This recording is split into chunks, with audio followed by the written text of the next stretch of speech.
Hello and welcome back to another edition of Press Pass on GNAT-TV. I'm Andrew McKeever and today is Wednesday, May 28th, and it is a real pleasure to have in the studio with us today Terry Dorsey, who is, well, by day he's a tech writer with Microsoft, and by night he does a little project called the Newsy Project, which he publishes on Substack, an online publishing platform that allows writers to send digital content directly to subscribers. And in his spare time, he's also the chair of the Southern Vermont Communications Union District. So, sounds like you're staying fairly busy, Terry. Thanks for having me, Andrew. Well, great to have you here, and thank you for making the time for this. So, the Newsy Project is something you got started, I guess, earlier this year. I think in January. It's been a while, but I think I finally pulled the trigger on it in January and started to create and publish this idea that had been floating around in my head for a number of years. So what it looks like is you take a top news story of the day, whatever it might be, and you explore how different news media outlets cover it or write about it. You use some of the top tier national publications like the New York Times or CNN, NBC, Fox, Washington Post, the Wall Street Journal, and you kind of explore how each one sort of covers it, which angle they look at it from, you might say. So I wonder, just to kind of get us started, if you could kind of maybe give us a walkthrough on how it works and what you do. Sure. Maybe I'll start with where the idea came from. It's not my idea necessarily. Back in the 90s, when Michael Kinsley was the founding editor of Slate magazine, he had a daily column called Today's Papers. And being an old newspaper man, Mr. Kinsley would get his stack of newspapers in the morning and do a quick analysis of the front page. What's above the fold in each of the papers? What's the story of the day? Who's covering what? And usually would do a little bit of a deep dive in 1,500 words of who has the most interesting coverage of it. I was fascinated by this. I loved it. As I guess a bit of a longtime news junkie, even as a child, this was an insight into the news that was unique and useful to me. And I, for many years, tried to think of a way to replicate that. I worked in publishing myself at the time. I knew that was very time intensive for somebody to do, particularly somebody who didn't have Mr. Kinsley's level of deep knowledge about how news works. So this rattled around in the back of my head for years and years. How could I replicate something like this, but in a sustainable manner? Nobody was going to pay me to have a room full of people doing this. And when generative AI tools like ChatGPT became available and I started experimenting with them, I realized pretty quickly that one of the things that these kind of tools like ChatGPT are really good at is summarizing a large amount of text into a smaller amount of text. They do it with a fairly high degree of accuracy and very quickly. And I just one day, out of curiosity, copied a bunch of text from articles. I think I started with 2 or 3, wrote a simple prompt, asked it to summarize the articles, and it did a great job. And then I knew that this idea that had been spinning around in my head was actually, with these new tools, sustainable and possible. And I set out to write some simple code that I could make it basically on a good day when it's obvious what the top story of the day is. I could probably pull the whole thing together in 15 to 20 minutes. Wow. That's sustainable. That's a thing I could do on my spare time, just to see if it worked, to scratch my own itch, my interest in the news. And then the next step in that was not just to do it for myself, but again, I had this idea, would people be interested in this if they could see it? What do other people think about this?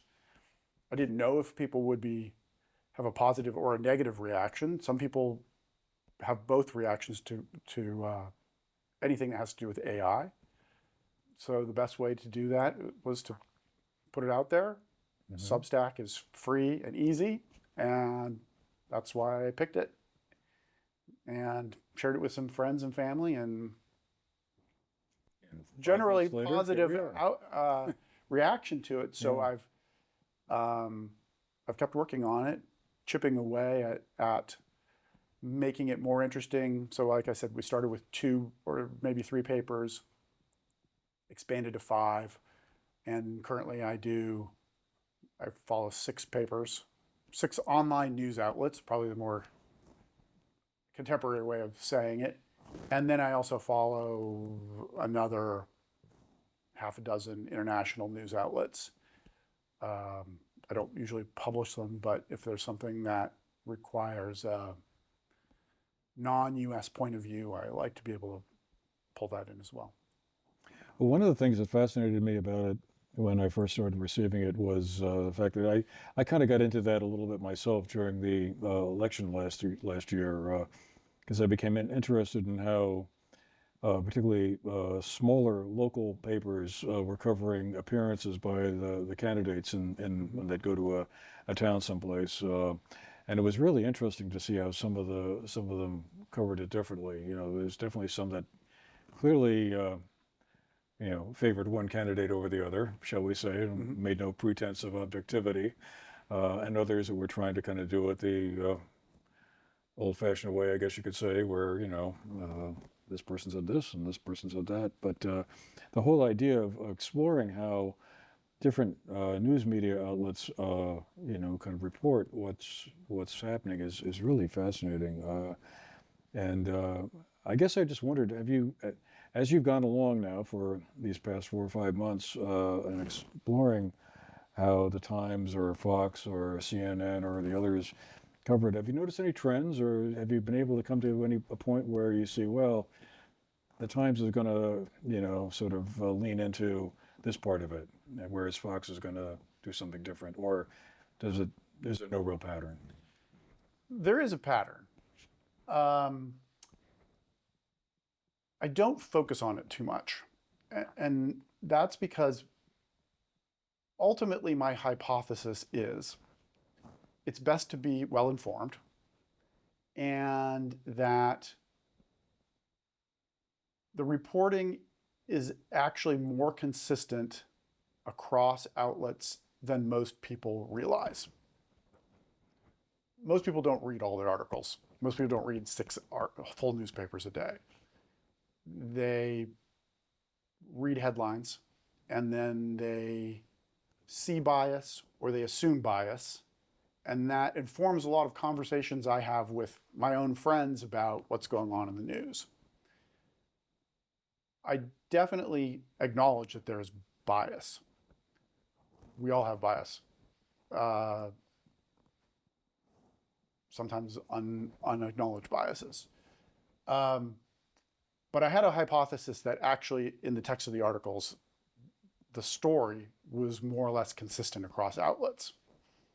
And that has more or less proven to be true. The differences usually come in the reporting, in the text of the article, usually comes down to individual reporters, expertise, area of interest, access. There is some newsroom, you could call it slant, based on preferences about what people want to cover, what aspects of the story get covered. But I have found that the value of this project has been seeing the whole scope of the story from many different people's points of view. At the end of the day, for a given article that I cover, I'm probably seeing the work of 20 or 30 people. And that's really valuable. Now, is there bias, we want to call it? Sure. The New York Times has a point of view. The New York Times has a very New York point of view. And I would say often runs articles that are of interest to New York's population. It is a local paper at some level. The Washington Post has great congressional reporting, absolutely fantastic congressional reporting. Fox News, some people might think it's highly biased in a certain direction. I actually find at the end of the day, the reporting and the details of the reporting are pretty much the same as everybody else. The headlines differ in their positioning. They may be shorter articles and less detailed, but the gist of the story for a person with good reading comprehension will probably be the same. Interesting. Because one of the things I've enjoyed about your work is, as not being a regular Fox watcher or reader, it's a great way for me to kind of see, oh, how is Fox reporting this, you know? And I imagine that there are plenty of people out there who, you know, they may not be daily readers of the Times or the Washington Post or the Wall Street Journal, and it'd be a great way to kind of get a little sense as to how they're seeing it. I wondered, how do you pick the stories? I mean, is it just sort of, you know, you're kind of, you know, checking out the morning news and you think, oh, this story about, you know, Trump calling out Putin for being crazy is the top one, or is it, which I think was the last one I saw, or is it just kind of whatever you happen to think is the biggest, most important story of the day? That's a great question. Part of this project is removing my point of view as much as possible. It's not entirely possible, but I chose the papers that I follow. I set up some criteria, and I tried to be as objective as possible about it, I guess. I said, we're going to do US-based newspapers that have a newsroom doing original reporting. I found several sources of how the readership and subscriptions to those papers. So picked up out of the top 20, take out the news aggregators, take out the tabloids, focus on highly regarded newspapers that are doing original reporting. There's a little bit of fudging in there. Take out some of the international papers. Wall Street Journal probably is a little bit lower than everybody else, but many people consider it a specialist newspaper. It's an expensive subscription, or has been. Digital subscription's not that bad these days. And that's sort of my list. These are the top papers, so to speak. And then I look at the papers. I look at the top of the website each day, and I look at probably the top 10 articles on the website, and I say, what is New York Times? It's the most trafficked newspaper in the world. What is their top 5 stories today? CNN. What is their top? And I just sort of figure out what the story is based on what they're telling me is the top story of the day. Some days there's 2. Some days, like yesterday, there's none. Right. There's no big story. Everybody's sort of doing their own thing. Right now, if that's the case, I don't cover anything. I have plans. I would like to do something in that space, but that's really how I do it. It's what the papers are telling me is the top story of the day. And then I use my judgment. If there's a tiebreaker, if it's the same story as yesterday and nothing new happened, I find something else. But So one thing we wanted to talk about was headlines versus reporting. I mean, headlines are obviously the way a lot of news outlets get the clicks, which drive the advertising piece to a degree. I guess I just wondered, how have you had any reflections or thoughts about how headlines are written to kind of attract readers, or? sure, as a person who in a previous lifetime wrote a lot of headlines, I have thoughts about it, and I know how it's done. Like, I've been in part of that process before. And the interesting thing that's I'm going to step back and actually say this is one of the catalysts for me doing this project. Is so many people, even among my fairly well-informed friends, they read the headlines. I'm guilty of this too. They read the headlines and infer what the story is based on the headline without reading the article. I think we've all done that at one point or Yeah. another. So part of the project is to get beyond that, make it easier to digest the news. Other people have tried this, and this is my way of doing it. But yes, the newspapers, they live in a web environment. They compete in a search optimization environment. They compete in a attention economy. And they write the headlines to get clicks often. I'm not going to name any names. Some papers do it more than others. The interesting thing when you really get into it is the number of different headlines a given story can have. Because the front page of the paper will have a headline, which may be different from the actual article, which may be different from the page title, which may be different from the title that's used in social media. And I have even seen the title change over the course of the day. So the morning story title is different than the afternoon story title.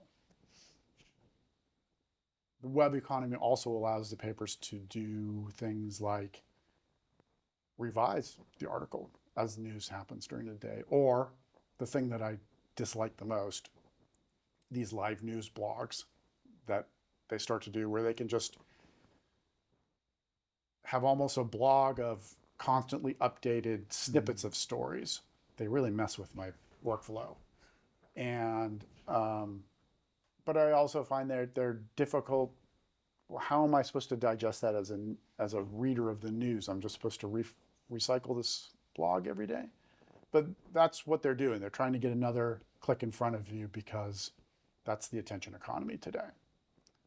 I don't like it, but that's the way it works. And I accommodate it, and my database for stories has 4 different records for the different titles that may appear on a given article.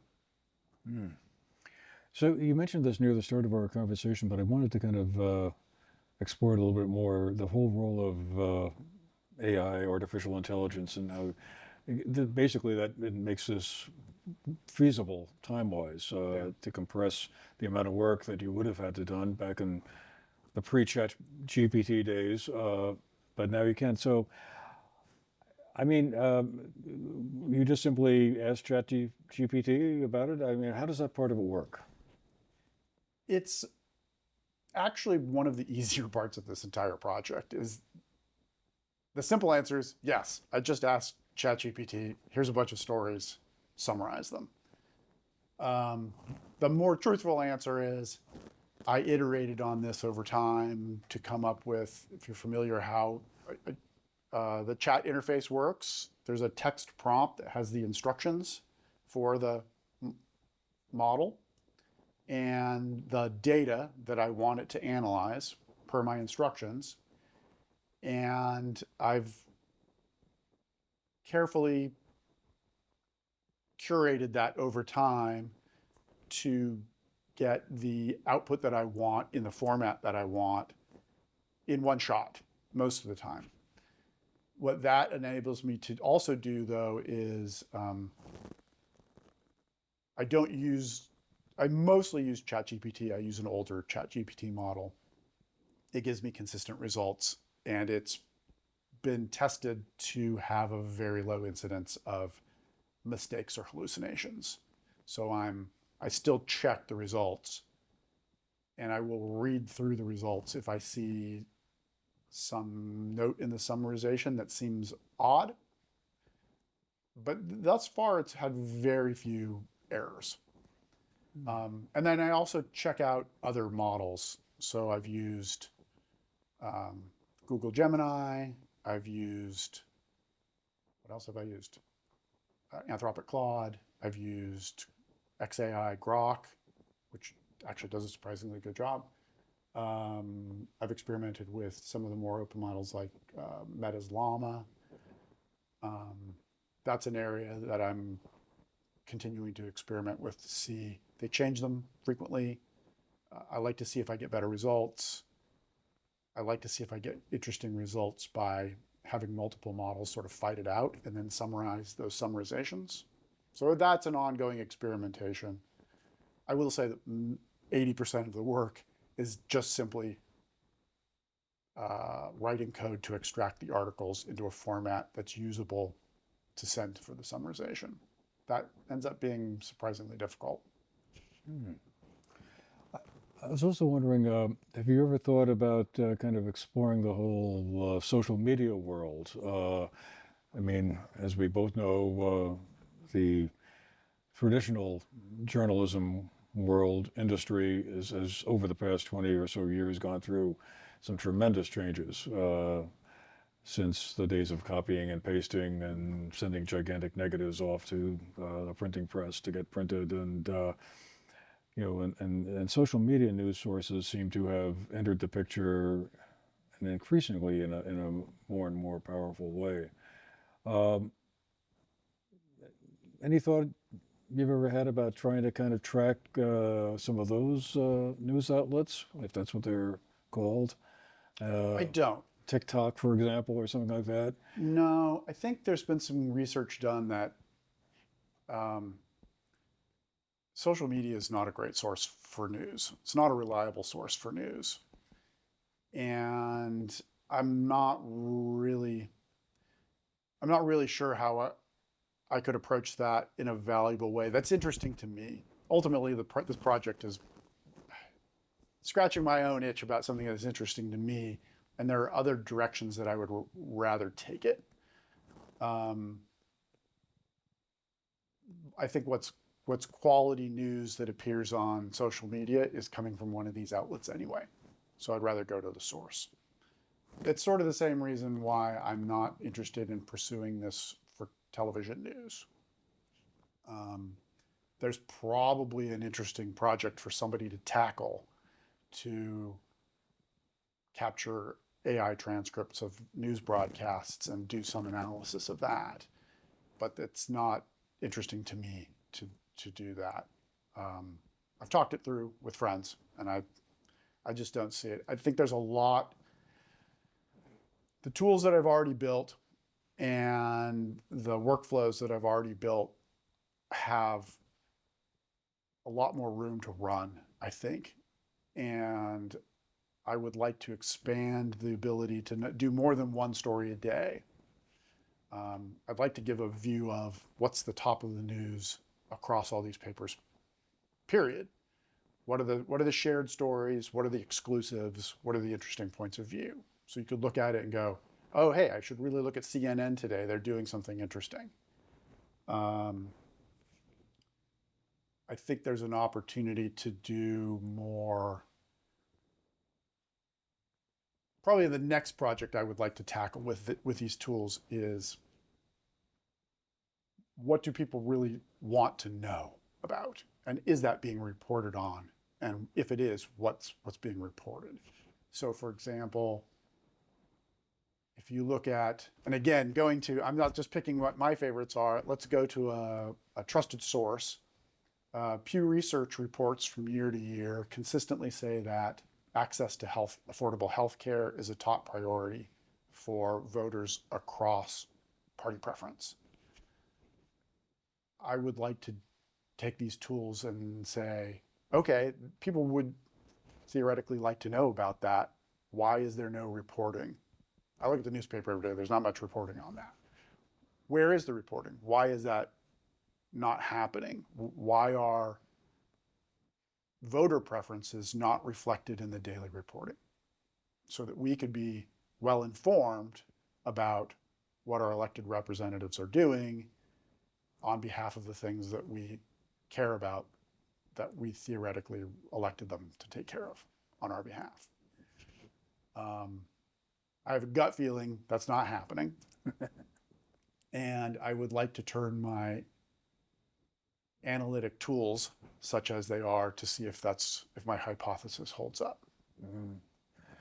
One thought I've also had is that, boy, it would be interesting to kind of focus on Vermont stories. Do coverage on like how VT Digger, Vermont Public, or 7 Days, or the Bennington Banner, or Brattleboro Reformer, or the Rutland Herald, how do they cover some kind of an important story in Vermont? That's a great idea, and it gets to maybe an unappreciated, even by me, aspect of what I'm trying to do, which is, I know this to be a pain point in following Vermont news. Many of the local papers in Vermont have fairly restrictive paywalls.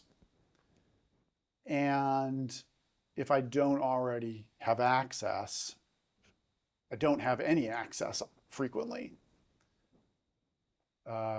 This is a lot why I pay for access to some overseas newspapers, because they have very strict paywalls. So if I want to know what's happening in the Spanish language world, for example, I pay for a subscription to El País so I can see what's happening in the Spanish language world. That goes for Vermont. And so one thing I could do is subscribe to the papers in Vermont, use my tools to give people an idea of like, what are people talking about in Vermont? What's a big story in Vermont? And then I'm not trying to bypass that ability for papers to make money, because it's really, really important, especially for local papers. But maybe giving interested readers a look in to see what's going on and what they might want to read about further, what they might want to invest a subscription into. I'm certainly guilty of that. I don't subscribe to as many of the local papers as I would like to. That's on me.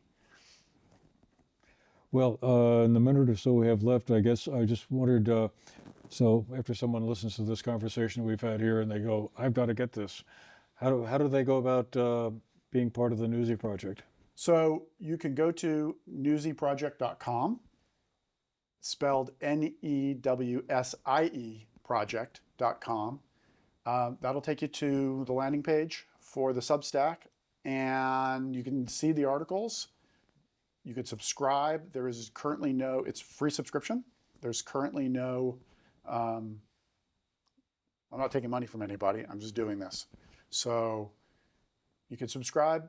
You'll get the newspaper every day, or get my newsletter every day, at least once a day, hopefully. Sometimes I make it up for the off days by doing 2. And see if you like it. And I would love to also get feedback from people.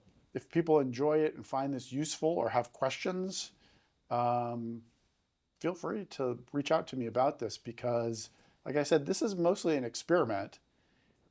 I don't know how it works, or if it works for anybody other than me, and I would love to know.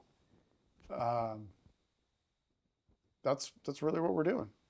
Well, I think it's really cool. And like I say, I always enjoy going through to see, how the different outlets you're tracking or what they're saying about it. It's really intriguing. So I'm glad you had the inspiration and are carrying through on it. I hope it goes on for a good long time. Thank you very much. I'm enjoying doing it. All right. Well, Terry, thanks again for making the time to be here with us. And as you just heard, you can go on Substack and follow the Newsy Project and really take the deep dive into some of this stuff. Anyway. All right, well, we'll have to leave it there for today, but thank you all very much for being with us.